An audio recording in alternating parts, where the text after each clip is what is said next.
Imagine a piece of land in Cuba that doesn't belong to Cuba. A place surrounded by fences, guarded by soldiers, where the American flag flies high. That land is Guantánamo Bay. For over 100 years, it's been under American control. But here's the question that still echoes: why didn't Fidel Castro, the man who defied empires, ever try to take it back? To understand that, we have to go back. After the Spanish-American War in 1898, the United States forced Cuba to sign a lease. It gave America control of Guantánamo Bay forever if it wanted.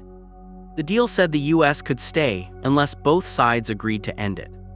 So once the Americans stepped in, they didn't have to leave. When Castro came to power in 1959, he called that treaty illegal, a scar on Cuban pride. He said no nation should host foreign troops on its soil.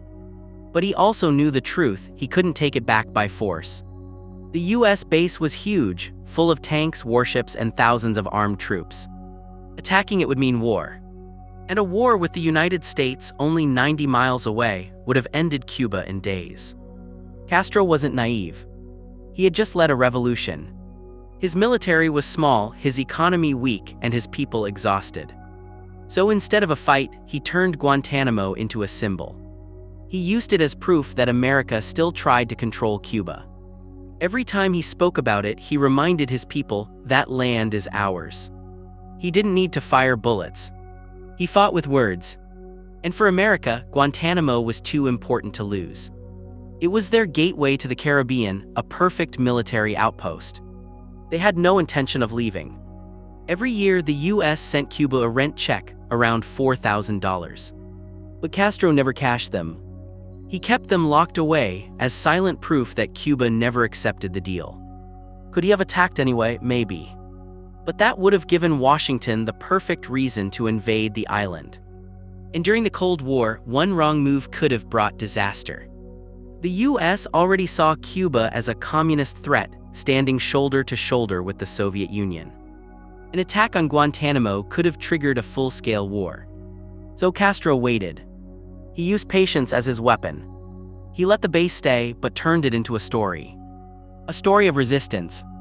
A story of unfinished freedom. He told his people, the revolution isn't over.